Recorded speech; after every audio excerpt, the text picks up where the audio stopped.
Et lui, il a travaillé toute sa vie, il a monté plusieurs business, il est parti de rien, de zéro en Iran. Et aujourd'hui, quand je parle avec lui, malgré tout le succès sur le plan financier, je vois quand même beaucoup de regrets. Et il essaie de me faire passer des enseignements qui sont pas purement liés à la métrique financière. C'est-à-dire que j'ai l'impression qu'il s'est battu toute sa vie pour avoir plus sur le plan financier, plus de confort, plus de luxe, plus belle femme, plus beau bateau, plus belle maison, etc. Et aujourd'hui, il me dit, mais en fait, c'est un jeu que tu peux pas gagner. C'est impossible d'arriver au bout, c'est impossible de le finir. Et il m'a conseillé par rapport à ça d'aller faire une retraite pendant plusieurs semaines, plusieurs mois en Inde qu'est-ce que t'en penses? Pour me recentrer sur moi et pas être omnibulé, parce que c'est vrai que c'est facile de se comparer et de vouloir toujours plus. Et moi, excuse-moi, je rigole parce que j'adore la capacité des gens riches à te dire ce qu'il faut faire pour pas devenir comme eux.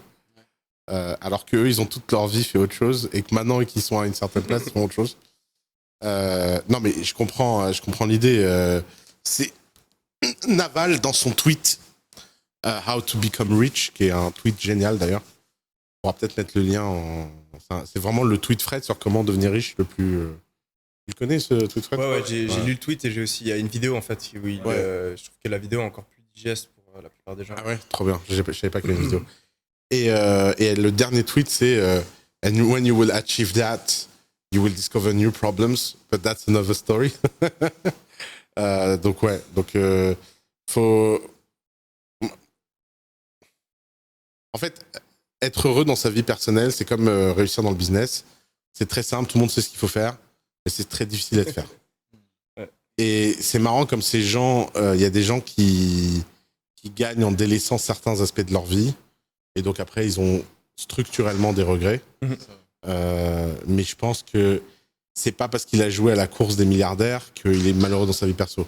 Il est malheureux dans sa vie perso, sans doute parce que il est iranien, qu'il a pas eu la bonne culture, qu'il a grandi dans un milieu où il a peut-être pas eu les bons outils, les bons apprentissages pour devenir qui il avait besoin d'être, quoi. Et donc forcément, un jour, ça devient amer. Et tu crois qu'en fait, c'est parce que tu as joué à la course des milliards que tu as tout ça. Mais non. C'est parce que t'as pas eu tout ça. C'est pas parce que l'un n'implique pas l'autre, en fait. J'ai une citation, tu me dis ce que tu en penses, Sama.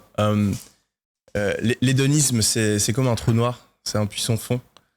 Tu peux le faire autant que tu veux, il y en aura toujours plus. Oui, mais c'est pour ça que... T'es d'accord?